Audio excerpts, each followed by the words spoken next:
If you're doing research before setting up your first betta tank, then you've come to the right place because we're going to tell you everything you need to know about it.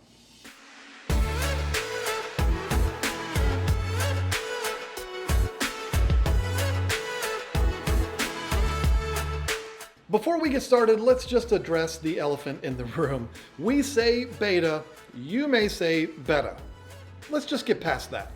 We're going to go over everything you need to know to get your betta tank up and running and provide the healthiest and best environment for your new pet. A lot of people believe it's perfectly acceptable to just throw a betta in any old tank and they'll be fine. We're going to show you in this video why that's wrong and show you the right way to do it. So let's get started.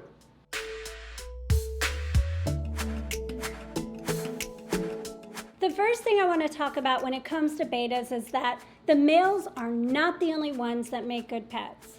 Yes, the males are the ones with the beautiful flowing fins, but there are some absolutely jaw-dropping female bettas out there too. I gotta be honest, I've become absolutely obsessed with female bettas, so maybe I'm a little biased. Everything we talk about in this video applies to males and females. I just want to make sure that you don't ignore the females because they're pretty awesome too.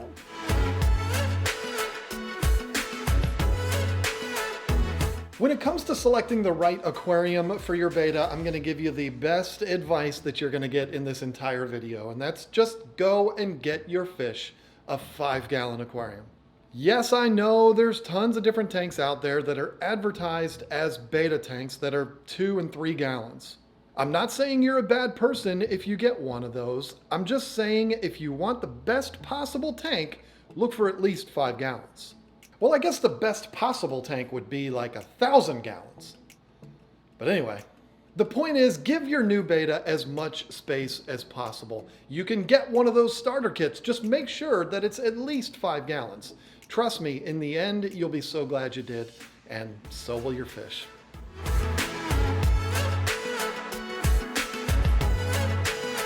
Yes, your betta needs a heater. Bettas are tropical fish that want their water to be at tropical temperature, which is 78 to 82 degrees Fahrenheit, or around 26 degrees Celsius. I realize some of you might live in a tropical climate, and you might not need a heater. But most of our audience, about 65%, are from the US, Canada, and the UK. So the good thing about heating your betta tank is most of you are going to set up smaller tanks, and there's quite a few preset heaters on the market made specifically for small nano tanks. These are heaters that are automatically calibrated to maintain a temperature of 78 degrees. It's perfect because you don't have to make any adjustments. All you have to do is stick it in your tank, plug it in, and you're done.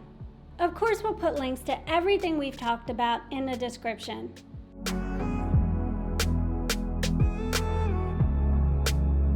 When you see bettas in the store, a lot of times you're going to see them in those stupid little cups, and this is what leads people to believe that bettas can survive in just about anything. And then there's the whole they were raised in mud puddles thing. Listen, I don't want to be all preachy here, but bettas are no different than any other fish. They need plenty of room to swim around, and they need filtration on their tank to keep the water healthy and clean. You don't have to spend big money on some fancy filter. A simple sponge filter will work, or a small hang-on-the-back filter. These can usually be bought for just a few dollars, and they'll do a great job. I'm a big fan of these small internal filters from Aqueon. We have them in 2 betta tanks, and they've both done a great job. They're super easy to maintain and don't take up all that much room in the tank. Another option would be a small hang-on-the-back filter like this.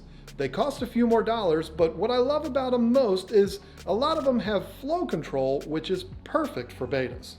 One of the big things about these fish is that they don't like a ton of water flow in the aquarium. So when you go to select your power filter, make sure that it has flow control so you can turn it down and you're not blowing your fish all over the place.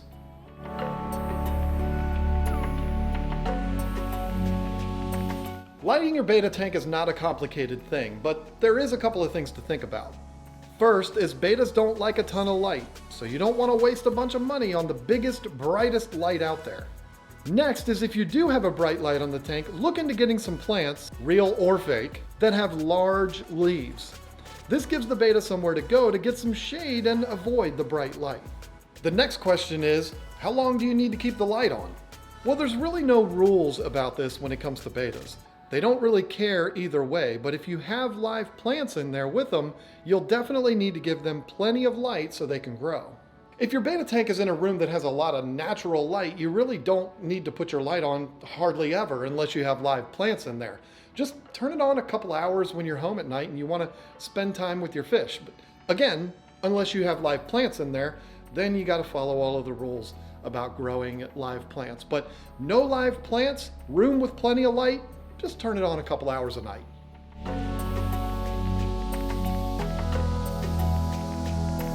Decorating your betta tank is the fun part. You can go so many places with it and do so many different things.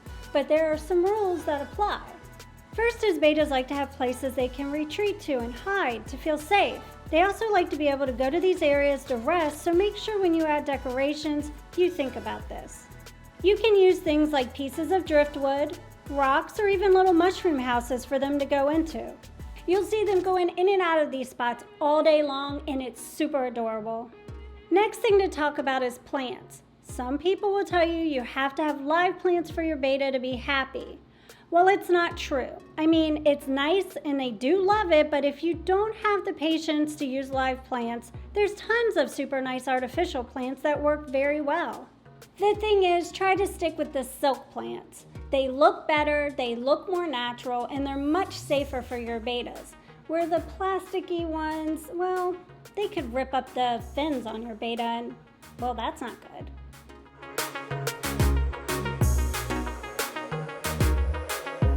Feeding your betta is super easy because there's so many different foods out there by different companies that make the food specifically for them. With so many different foods out there, you'll never have a hard time finding food for your fish. And the good thing is, I've never really known bettas to be really picky eaters. They'll generally accept whatever you offer them, but of course, we definitely have our favorites. Two of our favorites are from Extreme, and our personal favorite is the crowflake. I swear this is one of the best foods on the market for any fish. We feed it to every community tank we have, and if our cichlids and arowanas weren't so big, we'd feed it to them too. The problem with giving it to those big fish is we'd have to put so much in there just for them to get enough. Because they're pigs and they eat a lot. Anyway, the second Extreme product we love is their brand new betta pellet. Our bettas absolutely love it, and you gotta admit that little teeny tiny spoon that comes in every can is not only adorable, but it also makes it super easy to make sure you're giving your fish the right amount. Now, this isn't just a commercial for Extreme. We are fans of the API Betta Flakes, the Hikari pellets, and tons of others. The thing is, if the fish love it, we love it. Because the bottom line is the best fish food out there is the food the fish will eat.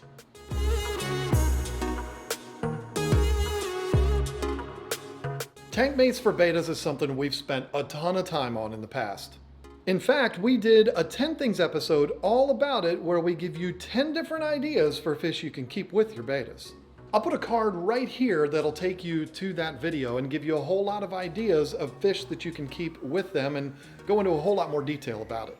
But for the purposes of this video, there are a few things that you really do need to think about when it comes to selecting tank mates for your bettas.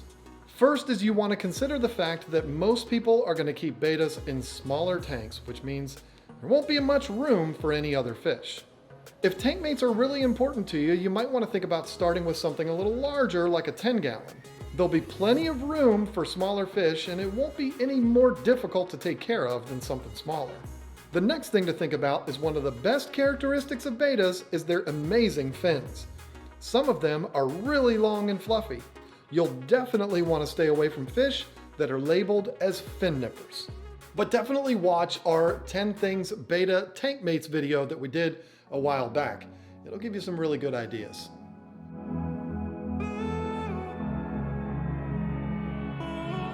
Bettas are popular for a lot of reasons. They're a beautiful fish, they're easy to take care of, and they have the most amazing personalities.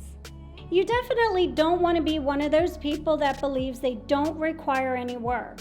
you've still got to do your job to give them the best life possible. Regular water changes and filter maintenance are required with bettas just like any other fish. Get on a routine of doing maybe 50% water changes every other weekend and change the filter cartridge once a month. Other than that, it'll just be easy stuff like wiping the algae off of the glass and cleaning the glass on the outside to make sure your tank looks its best.